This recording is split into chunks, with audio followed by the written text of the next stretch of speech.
anyone that was still alive, that was ISIS, they came in, the leadership came in and executed them for not dying with their commanders. But it allowed us to look into, holy shit, they're moving tons of money. The darkness of the night is the ally of the Delta Force in the hostile territory of Syria. 24 elite American soldiers embark on a high-impact mission to capture, dead or alive, one of the leaders of the feared Islamic State. The enemy is the most important piece in the illegal oil and gas trafficking that finances the group's operations. But he is not only dedicated to filling the accounts of the terrorist organization with money, but is also the main target for the kidnapping and torture of Kayla Mueller, a young humanitarian worker of American origin. His name is Abu Sayyaf, one of the most wanted men of ISIS. In this new video from Military Force, we will learn all the details of the brutal operation carried out by the United States Special Forces to catch him.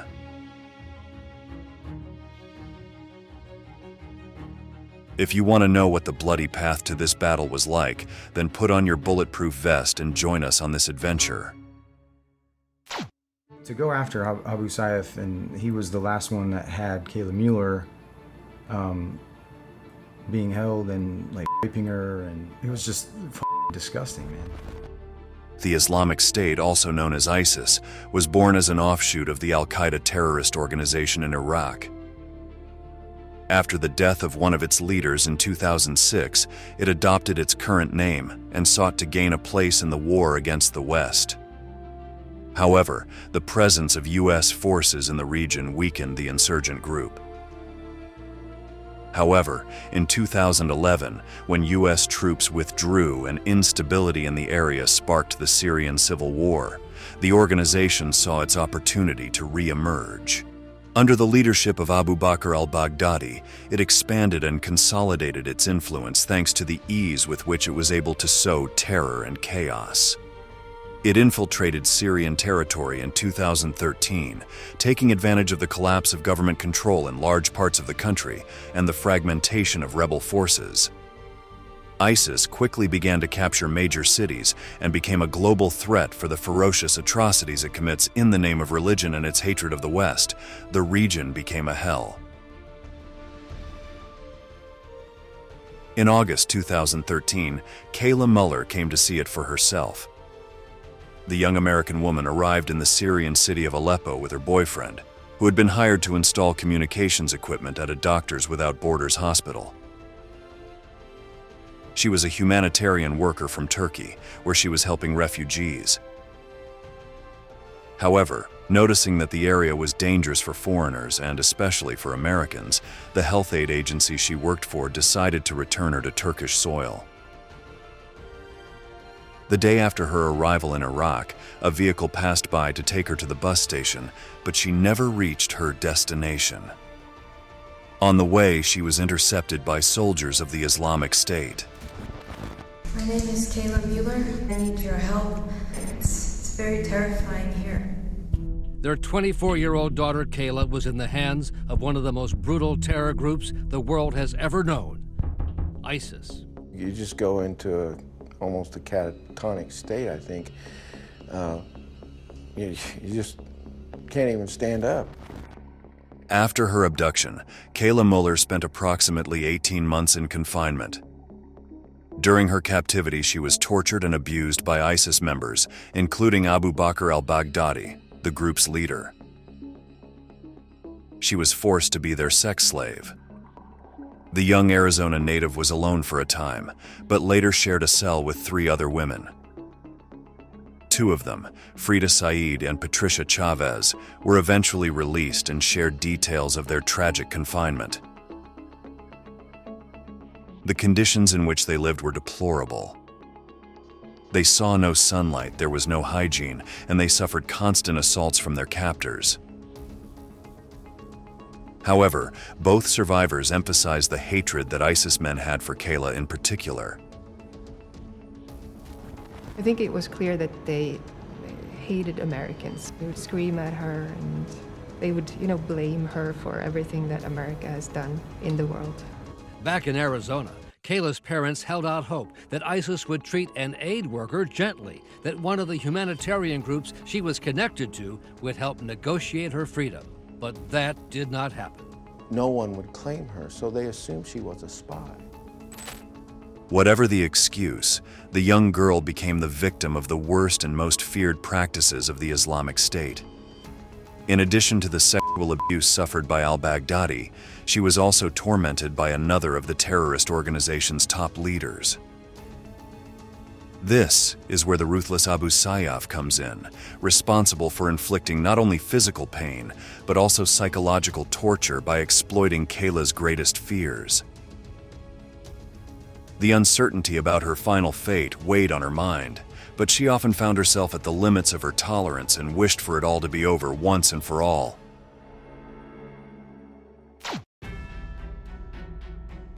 Death as a means to end the suffering is a scenario that her parents try to avoid, although they are aware that it could be the only alternative. Although they tried hard to publicize Kayla's condition in order to convince the government to enter into talks, that never came to fruition. ISIS demanded a large sum of money in exchange for her release, which was impossible given American policies. There is no negotiation with terrorists. We found out that her fingernails had been pulled out. Her hair had been shaved, and that she had been tortured. And the prospect of a negotiated release grew increasingly unlikely, as the Muellers found themselves up against the U.S. policy not to make concessions to terrorists. I firmly believe that the United States government paying ransom to terrorists risks endangering more Americans and funding the very terrorism that we're trying to stop. Finally, in February 2015, members of the Islamic State announced that Kayla Mueller had died during a bombing by Jordanian forces. However, the exact nature of her death was never revealed. The young woman's tragic story highlighted the dangers faced by humanitarian workers in conflict zones and also the brutal treatment that ISIS gives to its prisoners. Her memory has been honored through various organizations and campaigns that seek to continue her legacy of helping those most in need in war-torn regions. The U.S. government believed that the best way to honor her would be to go after those responsible for her terrible end. And so the hunt began. The first target? Abu Sayyaf. Despite being known by that name, this senior ISIS commander was actually called Fadil Ahmad al-Hayali. In addition to playing an important role in the kidnapping and captivity of Kayla Mueller, he had other key tasks within the terrorist group. He was primarily responsible for overseeing the organization's financial operations, such as oil and gas trafficking, which provided significant funding to the Islamic State. For these reasons, he became a high-value target for the Americans. On May 16, 2015, U.S. Special Forces prepared a raid to catch him. According to intelligence work, he would be in a building located in eastern Syria. But he would not be alone, so the operation would be extremely dangerous. The Army decided to entrust this task to the Delta Force, one of the best units in the service of the United States. 24 soldiers belonging to this force prepared to leave for their destination in the early hours of the morning. From the command room, the final order was heard: go.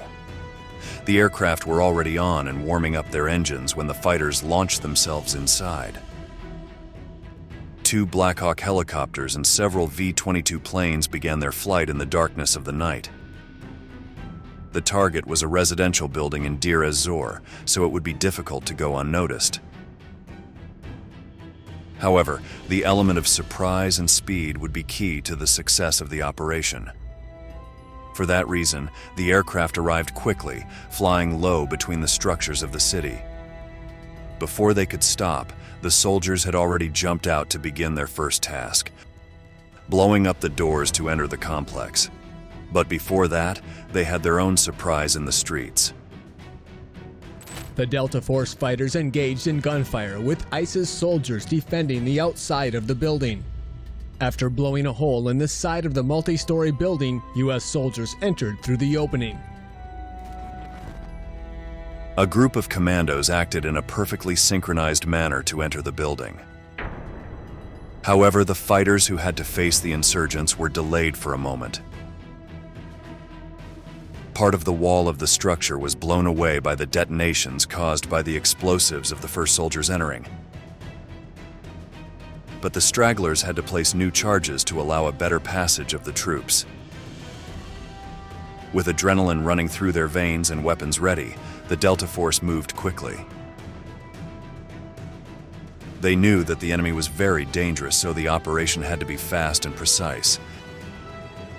However, there are no guarantees when fighting against a force like ISIS.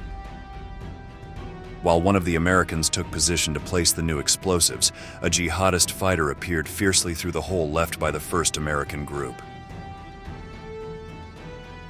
Thousandths of a second separated him from encountering an unprotected Delta commando. The entire scene was observed by Kyle Morgan, one of the soldiers who was a few meters from the imminent confrontation. And I see this guy, a shadowy figure kind of through, I could see from, I was on like the halfway down on the stairs, and I could see into the apartment after the door blew open. And, you know, the breach is right behind the two ICs, and they're like, oh fuck, they're sticking the charges on the wall to get out, like to put them up to get their hands back on the rifle. And this dude comes flying in or out, and maybe he got within 2 feet of my mate, and Everything is starting to go in slow motion for Morgan. He has observed every detail of the scene and knows that his partner is about to be killed by an Islamic State insurgent. He has to act, but from his position there are only a few centimeters separating the ISIS fighter from the American. If the bullet from his rifle deviates slightly, it could end the life of a Delta Force. The decision is difficult, but he is aware that if he does not shoot, he will most likely die at the hands of the enemy. Only he can save him, even though the risk is becoming his executioner. Even though an average person would not be able to react in time when faced with this crossroads, Kyle Morgan has been prepared for action, and hesitating is not part of his job. he's running out with a pistol and like to her head, and like he had no idea we were right there. And before it became more of a thing, like I was able to see that, even just a snapshot of, like, I'm talking 3 or 4 feet of like depth into the room that it came from. I was able to key off that, and then I shot him from the stairwell and essentially in the top of his head.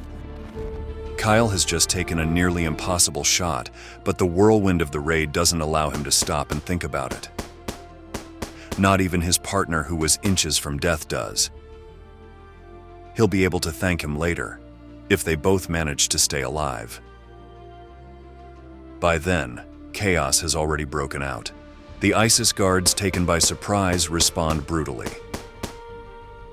The crossfire illuminates the shadows inside the building, and the Deltas advance relentlessly, leaving a few corpses in their wake. They are determined to go after their prey. The Americans move like ghosts in the darkness, fast and lethal, calculating each step.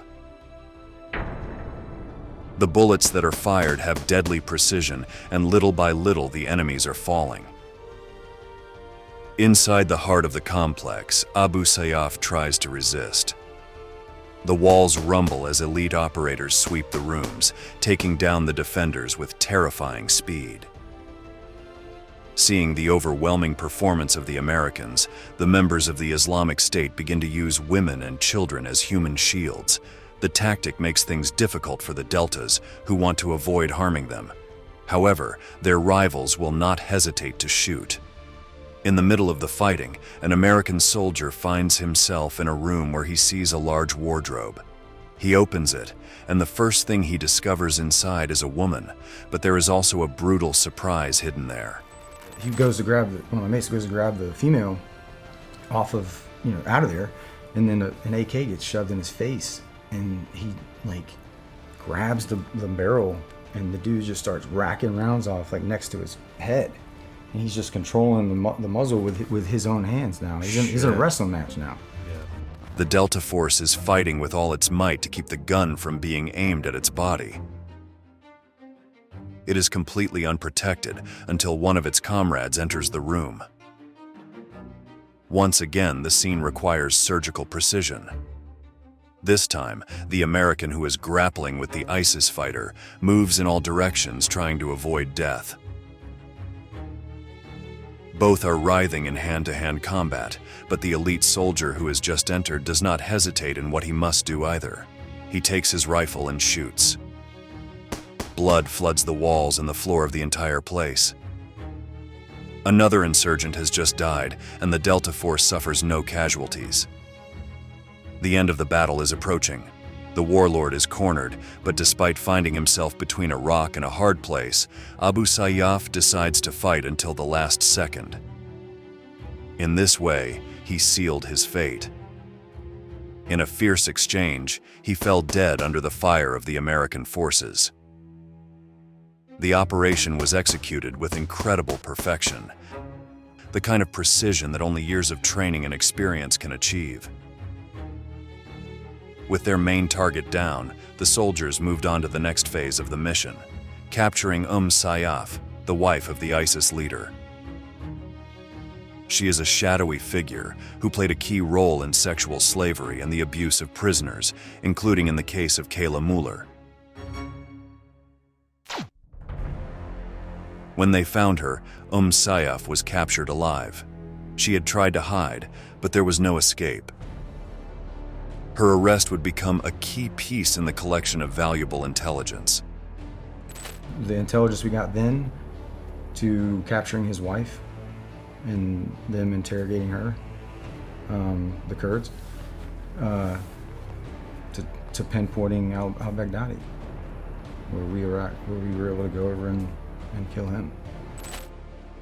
As Morgan explained, Sayyaf provided chilling details about the inhumane treatment Kayla Mueller and other women had suffered at the hands of ISIS, revealing the brutality of al-Baghdadi, the organization's top leader. That was in addition to the extensive intelligence gathering that was done on the ground. Documents, computers, and phones were seized. Every piece of technology and paper contained vital secrets, oil trafficking routes, names of accomplices, financial networks. The real treasure was not simply the death of Abu Sayyaf, but the avalanche of data that was now in the hands of American forces. The mission was a resounding success. It meant a crucial blow to the terrorist organization and paved the way for the next one: the death of Abu Bakr al-Baghdadi. After arduous work in which all the information obtained was used, on October 26, 2019, the Delta Force again took charge of the mission to catch the leader of ISIS. Symbolically, the operation was named after Kayla Mueller. After American forces surrounded al-Baghdadi and he saw no way out, he detonated an explosive vest he was wearing, causing his own death. In this way, the American elite commandos finished off two of the most feared leaders of the Islamic State, responsible for having tortured the young humanitarian worker. However, the battle against ISIS is far from over, and it is almost certain that it will continue to bring brutal episodes like these. Now it is time to say goodbye. Thank you very much for having accompanied us until the end. We hope to see you again in our next military force video.